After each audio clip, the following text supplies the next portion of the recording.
Muy amados hermanos, el Señor nos bendice, que la gracia de Dios siga con nosotros, fortaleciéndonos, inspirándonos. Gracias por poder estar conectados este día, si usted está obviamente en este mismo momento que estamos transmitiendo, o si se va a conectar después también.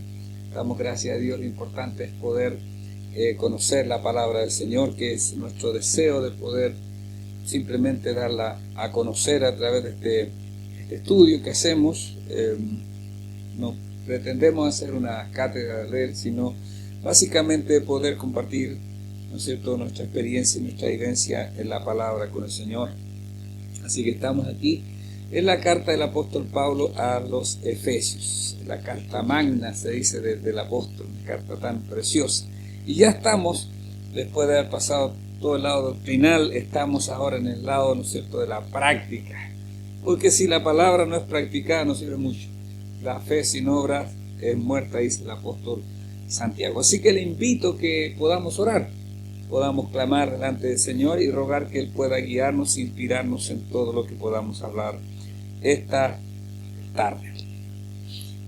Señor, bueno, gracias por estar aquí, honramos tu nombre, te agradezco profundamente, Dios, poder ser parte de tu reino y tener este privilegio enorme, Padre, de poder compartir la Escritura, de poder hablar la palabra, de poder abrir la Escritura, que ya es una bendición, tener la libertad que en otros lados no existe, pero gracias a ti, Padre, tenemos tanta libertad y por ello te damos toda gloria, te damos todo honor y te damos toda la alabanza. A ti damos honor y a ti damos adoración en el nombre de Jesús. Amén y amén. La semana pasada estuvimos hablando del verso 1 al verso 6 del capítulo 5 y hablamos, ¿verdad?, de ser imitadores de Dios y que hay cosas que no pueden estar en nosotros ni aún deberían ser nombradas entre nosotros, y la advertencia del Señor, de Pablo, ¿verdad?, que ninguno que sea fornicario, sea practique la fornicación, inmundo, avaro, que es idólatra, tiene herencia en el reino de Cristo y de Dios. Y después nos lleva al punto de que nadie, ¿no es cierto?, nosotros debemos ser libres del espíritu de engaño, porque hay un espíritu de engaño fuerte sobre la faz de la tierra.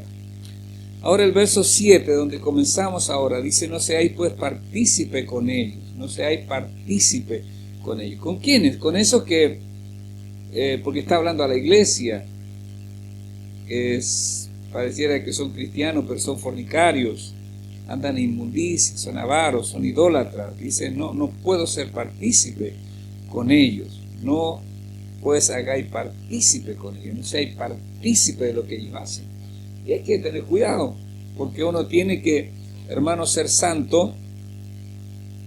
La Escritura tiene la connotación de ser apartado, ¿verdad? Ser apartado. El Señor nos sacó del mundo. Jesús dijo: están en el mundo, pero no son del mundo. Y Pablo, hablando a los colosenses, le dice que Dios nos sacó de la potestad de las tinieblas y trasladó al reino del amado Hijo de Dios. Entonces nuestra devoción y nuestra entrega ya no corresponde a las tinieblas, sino a Dios. Y Pablo dice con mucha claridad el verso 8, cuando dice: porque en otro tiempo, hablando del tiempo pasado, obviamente, ustedes eran tinieblas. O sea, no solamente vivían en tinieblas, sino que las tinieblas estaban en ustedes. Y así vivíamos, en tinieblas, vivíamos en oscuridad, vivíamos en plenitud de tinieblas nosotros. Ahora, eso era antes, más ahora que has conocido al Señor, ahora que eres cristiano, ya sois luz en el Señor. No solamente tienes luz, sino que eres luz. Eres luz. Jesús lo dijo: ustedes son la luz de este mundo. Cuando Cristo viene al corazón, la vida cambia. La vida es transformada, la vida es cambiada. Hoy día, almorzando con un amado pastor, nos contaba su testimonio y de fracaso por problemas de droga, de alcohol y toda la historia. Estaba perdiendo su familia, estaba separado. En un momento parece que el diablo se lo quería llevar de este mundo porque sentía que se moría, y tuvo un viaje a las profundidades del abismo. Y cuando regresa, porque clamó a Dios en esa instancia, Dios tuvo misericordia de él, y se clama a Dios y Dios lo cambia inmediatamente. E inmediatamente la primera cosa que hizo fue llamar a su mujer, decirle: perdóname todo lo malo que te he hecho, todo lo que te he hecho sufrir, dame una nueva oportunidad. Dios lo cambió, Dios lo transformó, porque eso hace el reino de Dios, eso hace el evangelio. Porque en otro tiempo era tiniebla, eso está bien, cuando era antes, pero ahora ustedes son luz en el Señor, no en ustedes mismos, porque no tenemos la capacidad nosotros mismos, tiene que ser en Cristo. Y porque son luz, entonces evidencien eso andando como hijos de luz. Ahora, ¿cómo gente o estos hijos de luz? Se va a evidenciar siempre por el fruto, porque la Escritura dice que el árbol se conoce por sus frutos, porque el fruto del Espíritu es en todo bondad, justicia y verdad. Eso está mucho más claro cuando uno lee el libro de Gálatas, capítulo 5, verso 22. Del 19 al 21 está el cuadro oscuro, ¿verdad?, de la fornicación, del adulterio, de los homicidios, las borracheras, las orgías y todo lo que más que dice ahí ese cuadro. Pero cuando llegamos al 22, más el fruto del Espíritu, lo que dice acá, ¿qué es? Es amor, es gozo, es paz, es paciencia, es benignidad, es bondad, es fe, es mansedumbre, es templanza. Contra esas cosas no hay ley, dice el apóstol ahí en Gálatas. Luz, un cambio extraordinario, vidas transformadas, donde el drogadicto ya no necesita drogarse, el alcohólico no necesita el alcohol, el ladrón, como lo vimos antes, se convierte en un trabajador honrado que ahora da. El mentiroso habla verdad. El pendenciero ya es un hombre de paz, fruto de justicia.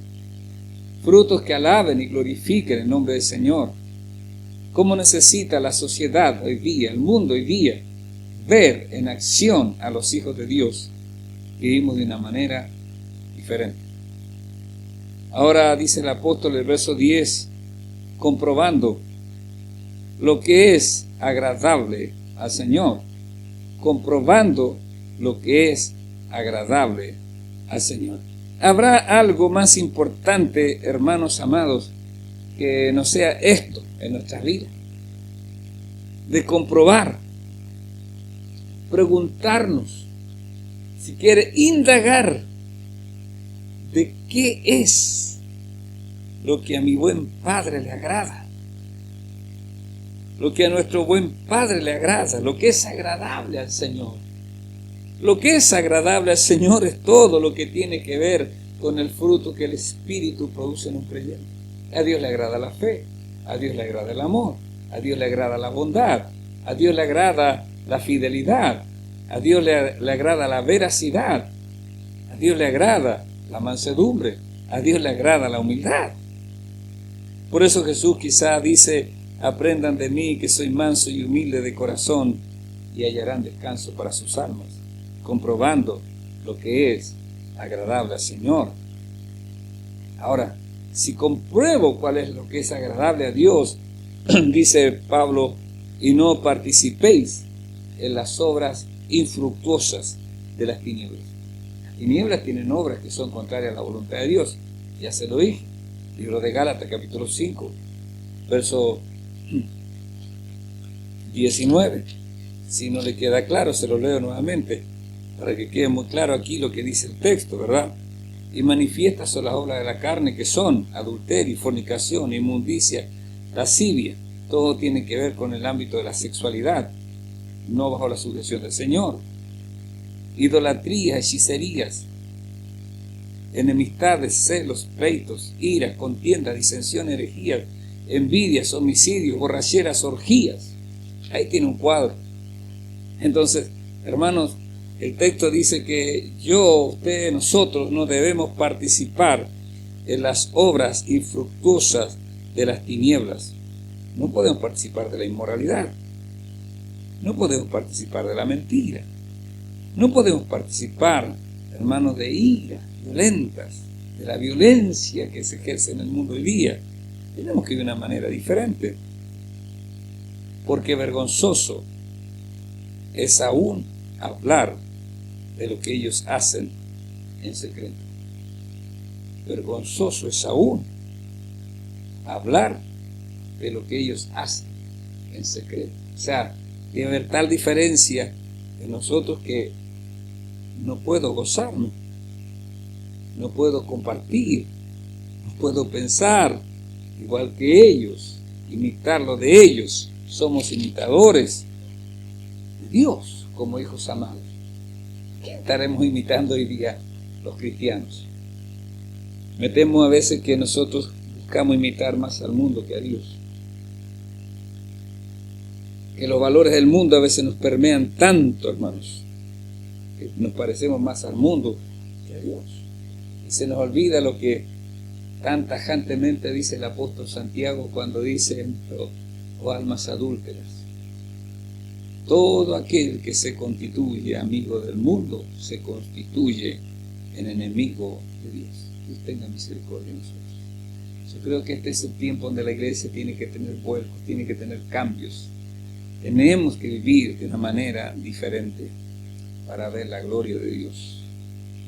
Mas todas las cosas, cuando son puestas en evidencia por la luz, son ellas manifiestas, porque la luz es lo que manifiesta todo. O sea, la luz del Evangelio manifiesta, ¿verdad? Lo que es la luz de la palabra, nos ilumina. Nosotros vivimos en oscuridad, el mundo está en tinieblas, pero los cristianos nos acercamos a la luz, esa luz verdadera que alumbra a todo hombre, dice de Jesús. Nosotros nos acercamos al Señor, y cuando nos acercamos al Señor, entonces se manifiesta lo que hay en nuestro corazón, en nuestras vidas, y se manifiesta, esa luz manifiesta, ¿verdad?, nuestras imperfecciones, nuestra carnalidad a veces, nuestro pecado, pero delante de Dios, bueno que se manifieste, para ser perdonados, para tener tristeza que nos guíe al arrepentimiento y ser cambiados por el poder de Dios, que la luz del Evangelio, que la luz de la palabra, quizás esta misma palabra esté hablando a su vida o a mi propia vida. Entonces, que alumbre de tal manera de que sea evidente lo que está malo y poder ser cambiados y transformados por el poder de Dios. Por lo cual dice: despiértate tú que duermes y levántate de los muertos y te alumbrará Cristo. El texto entregado a la iglesia. O sea, la iglesia a veces está como muerta. Yo creo que sí, a veces entramos como en letargos. Y no hay gran diferencia con la gente del mundo que está muerta en delitos y pecados. ¿Pero qué dice el llamado profético de atención? Despiértate, tú que duermes. Una persona que está dormida es muy parecida a una persona que está muerta a nuestros ojos. Quizá él está soñando, quizá él se mueve, pero lo vemos ahí inerte. No hay obra, no hay frutos, no hay nada que haga. Entonces Dios quiere que no esté durmiendo. Dios no nos puso para estar durmiendo. Dios nos puso para estar vivos, viviendo para su gloria. Ahora, ante todo esto, el apóstol tiene un imperativo acá. Mirad, miren, examínense, vean muy bien. ¿Qué hay que ver? Con diligencia. Estar rápido, prestos, como anden. Ese andar quiere decir como vivan. No como necios, sino como sabios. Un cristiano no puede vivir con la necedad pegada a su vida. Porque el necio dice: no hay Dios. Pero el cristiano vive como sabio. Miren, sean diligentes, vean cómo anden. No anden como necios, sino como sabios. Un necio se deja arrastrar por la corriente de este mundo. Un necio se deja permear por la cultura de hoy día. En estos días que se lee, bueno, exactamente anoche, ¿verdad? Se hablaba de la fiesta de Halloween. ¿Cuántos cristianos son arrastrados como necios y llevan a su familia como necios a esas cosas que no son de Dios? Necios. Porque cuando te toque mirar el desastre que llevas en tu familia en el ámbito espiritual, si no cambia rápido, posiblemente haya lágrimas de dolor al final del camino. Hay que mirar. Ahora, ¿cómo camina un hombre sabio? Una mujer sabia. Una mujer sabia aprovecha bien el tiempo. Y, hermanos, no es de sacarle el máximo de provecho al tiempo, al cronos, al cronómetro. Tiene que ver de la oportunidad. Porque aunque, hermanos amados, los tiempos son complejos, difíciles, lo va a decir más adelante el apóstol. Hermanos, nosotros tenemos una oportunidad de Dios. Tenemos tanta libertad, por ejemplo, en Chile para predicar al Señor. Tanta libertad para reunirnos, para congregarnos, para adorarle. Pero hoy día cada vez hay menos gente que se congrega para adorar. Hay tanta libertad para aprender la palabra, pero a veces hay que traerlos casi con fuerza para que reciban la palabra del Señor. Hermanos, hay que aprovechar bien el tiempo, porque no sabemos cuáles serán los tiempos que vienen. ¿Hasta cuándo dura esta libertad? Porque la persecución vendrá en un momento, porque el mundo es contrario a Dios. Jesús lo dijo. El mundo, ¿verdad?, los va a aborrecer. Pablo lo dice. Todo aquel que quiere vivir piadosamente en Cristo Jesús padecerá persecución. Al mundo no le gusta que usted viva para el Señor. Al mundo no le gusta que yo viva para el Señor. Hermanos, pero hay que aprovechar bien el tiempo entonces. Y lo dice inmediatamente el apóstol, porque los días son malos. ¿Qué oportunidad Dios nos está dando? ¿Qué Dios nos está guiando? ¿A qué Dios nos está confrontando? Por tanto, no seáis insensatos. De nuevo habla lo mismo el apóstol, sino entendido de cuál sea la voluntad del Señor. El verso 10 decía, comprobando lo que es agradable al Señor. Y aquí dice Pablo, sino entendido de cuál sea la voluntad del Señor. ¿Cuál es la voluntad de Dios? Pablo lo repite también, lo escribe el libro de Romanos, el capítulo 12. Para que comprobéis, para que sepas, para que entiendas cuál es la buena voluntad de Dios, que es buena, agradable y perfecta. ¿Hay algo más importante para su vida, amado hermano, amada hermana, que no sea conocer la voluntad de Dios? Yo pienso que lo más importante es. Y eso es lo que el Padre del cielo nos dice, que es lo que el Señor del universo nos declara. Ahora el verso 18, Pablo nos va a decir qué es la voluntad de Dios, o parte de esa voluntad de Dios. Parte de la voluntad de Dios, hermanos, es que usted o yo, nosotros, no nos embriaguemos con vino. No nos embriaguemos con vino. La palabra muchas veces habla, hermanos amados, de que no hay que mirar el vino, que no hay que ver eso. Lamentablemente la iglesia del Señor cada día, hermanos, está más lejos de esto. Cada día hay más cristianos que tienen en poco algunas palabras y se dejan llevar por algunas cosas de este mundo, entre ellos, hermanos, las embriagueces con vino, porque comienza poquito, va aumentando y aumentando y aumentando. Y a veces no son el creyente el que cosecha, sino que sus generaciones venideras las que cosechan. Se nos olvida que nuestra nación es una nación donde los jóvenes a muy temprana edad están embriagándose, que somos una de las naciones, creo que la nación que más bebidas alcohólicas consume en América o en Latinoamérica, que por las calles encontramos constantemente gente que está en situación tan terrible producto del alcohol, y se nos olvida y parece que solamente es legalismo. Pero ¿por qué será que el Señor dijo que Él ya no le iba a beber más el vino hasta que lo bebiera nuevo allá en el cielo con nosotros? Entonces, ¿por qué no hay que beber el vino, no embriagarse? Alguien me dirá, pastor, dice embriagarse. Sí, sí dice eso. Pero el que se embriaga partió con una copita. Y eso yo no se lo digo porque me lo contaron. Se lo digo porque yo lo viví. Se lo digo porque yo sé lo que significa esto. Yo sé lo que es que papá no te dijera nada por tomarte una copa. Yo sé lo que era que papá te pudiera dar dinero para el alcohol. Y si no fuera por la gracia de Dios, por la bondad de Dios que me alcanzó a los 21 años, seguramente yo sería uno más de los que están ahí, con familias perdidas, con hijos destruidos, producto del alcohol.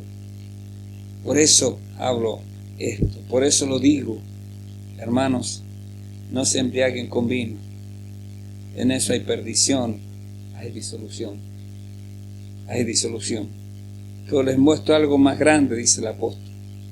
Y aquí hay otro imperativo. Esta palabra sed es un imperativo. No es una opción para la iglesia. Hermano, la iglesia no puede optar, no sé, que soy pentecostal, no soy pentecostal, creo. No, la iglesia necesita ser llena del Espíritu. La iglesia necesita ser llena del poder de Dios. Yo creo que hay un bautismo con el Espíritu Santo, diferente al momento de la conversión, cuando el Espíritu me mete en el cuerpo de Cristo, que es la iglesia, que me bautiza de esa forma. Pero hay un bautismo de poder, hay un bautismo donde la unción cae. Hermanos, hay un bautismo donde el proceso de santificación es acelerado, somos marcados por ese poder, donde la persona, que hay cosas que no podía romperse, se rompen, donde es lleno, inundado del poder del Espíritu Santo. Eso es, y constantemente, hermanos, podemos estar siendo llenos. Hay una constante llenura. Creo cuando dice sed, los estudiosos dicen que esa palabra sed quiere decir mantente constantemente siendo lleno. O sea, no basta el día domingo, no basta un retiro espiritual, no basta un momento que viviste algo especial. Dios quiere que todos los días seamos llenos del Espíritu. ¿Quieres conocer la voluntad de Dios? Aquí te presento la voluntad de Dios. La voluntad de Dios, que seas lleno. Porque cuando seas lleno del Espíritu, cuando yo sea lleno del Espíritu, entonces, hermano, seré guiado por el Espíritu. Y cuando soy guiado por el Espíritu no erro, no fallo, no me equivoco, porque Dios está obrando, Dios está fluyendo, Dios está tocando y Dios está alcanzando. Todo para la gloria suya, para honra suya. ¿Quieres saber cuál es la voluntad de Dios? La voluntad de Dios, que no te detengas a embriagarte con vino. La voluntad de Dios, que no te detengas en las cosas de este mundo. La voluntad de Dios no es, hermano, que vivamos una vida llena de vanidades, sino que vivamos siendo llenos del Espíritu, lo cual provocará que, hermanos amados, estemos hablando constantemente entre nosotros con salmos, con himnos, con cánticos espirituales, cantando y alabando al Señor siempre en vuestros corazones. Eso quiere decir que la alabanza, la adoración va a ser constante en nuestra vida. Recuerde que el Salmo 22, verso 3 dice que Dios mora, Dios habita en medio de la alabanza de su pueblo. Donde hay alabanza, Dios se mueve. Donde hay alabanza, Dios fluye.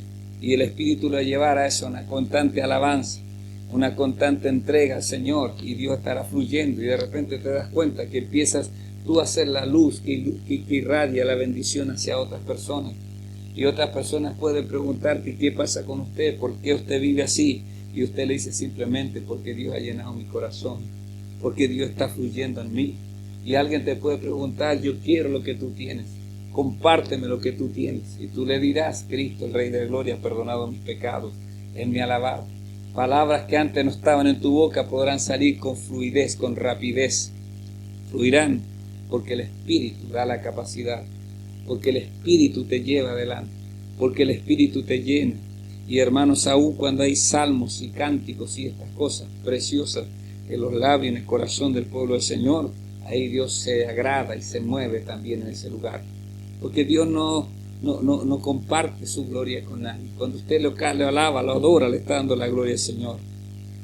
El 20 dice, dando siempre gracias por todo al Dios y Padre en el nombre de nuestro Señor Jesucristo.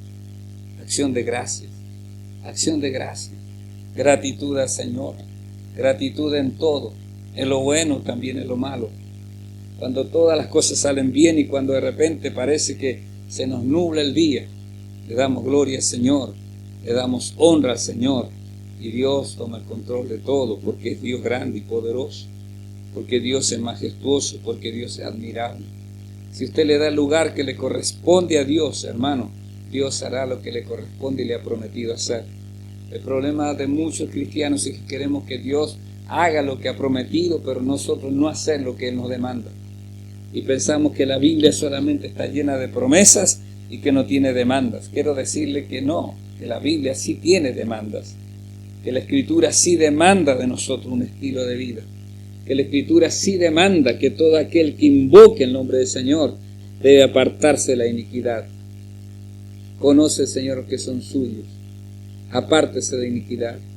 La Escritura promete, hermano, descanso, pero nos llama a nosotros a aprender del Señor, que es manso y humilde de corazón, y hallaremos descanso para nuestras almas. El Señor dijo: yo no los voy a dejar huérfanos, envié otro consolador para que esté con ustedes para siempre, uno igual a mí, un paracleto, el paracleto. Lo que hace la iglesia, muchas veces nos olvidamos.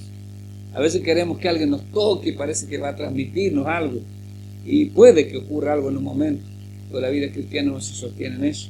La vida cristiana se sostiene de rodillas delante del Señor, postrados delante de Él, entregados totalmente a Él, rendidos totalmente a Él, clamando que Él haga obra, clamando que Él fluya, clamando que Él obre poderosamente, porque Él es Dios, porque Él es santo y digno de gloria. Amados hermanos, no podemos vivir como el mundo vive. No podemos vivir como el mundo vive y querer agradar a Dios, porque el mundo no le agrada a Dios. ¿Sabe por qué el mundo no le agrada a Dios? Porque al mundo no le interesa a Dios. Pero a los hijos de Dios, usted y yo, hijos de Dios, nos interesa el Señor. Nos interesa porque Él nos ha perdonado. Nos interesa porque Él nos ha lavado, porque Él nos ha limpiado, Él nos ha purificado. Y Él tiene una voluntad que es buena, agradable y perfecta, que usted y yo tenemos que conocer. Y parte de esa voluntad revelada esta noche a través de la Escritura. ¿Qué cosa, pastor? Que usted viva lleno del Espíritu Santo, que no viva como un necio, que no viva, hermano, siguiendo la corriente de este mundo, que yo no viva así, sino que viva para glorificar y honrar a Dios. Cuando un hombre o una mujer es alzado, es tocado, es inspirado por el Espíritu, entonces su vida recibe eso, inspiración maravillosa y extraordinaria. Ya no está aburrido, no sabe por qué vive, sabe por qué tiene que levantarse, sabe por qué tiene que orar, sabe por qué se congrega. Y Dios empieza a fluir y empieza a tocar las vidas a través de eso. Y si hay algo mayor que eso, no sé si habrá en esta tierra que no sea vivir conociendo la voluntad de Dios. Les bendigo con esta palabra, pero que la gracia de Dios le asista, le fortalezca el Señor, le inspire, Señor, y nos guíe día tras día para no solamente ser oidores de la palabra, sino hacedores de ella. Que miremos con diligencia cómo andemos, no como necios, sino como sabios. Recuerde, aprovechando bien el tiempo, aprovechando la oportunidad de Dios, porque los días son malos. Por tanto, sea lleno del Espíritu Santo. Padre bueno, gracias por su bondad, gracias por su amor. Te bendigo, Rey del cielo, te doy gloria, Rey del universo. Te doy honor y te brindo la alabanza y la adoración. Y suplico tu presencia, suplico el poder del Espíritu en mí, suplico tu presencia maravillosa. Suplico ese poder glorioso, maravilloso, obrando, tocando, alcanzando, guiando, Señor, la obra del Espíritu, llevando esta palabra al corazón de quienes la están escuchando, la están recibiendo, para que haga obra, Dios mío, para la gloria tuya. Gracias, Dios. A ti damos toda gloria, a ti damos todo honor y a ti damos toda la alabanza en el nombre de Jesús. Amén y amén. Un abrazo. Dios les bendice, amados hermanos.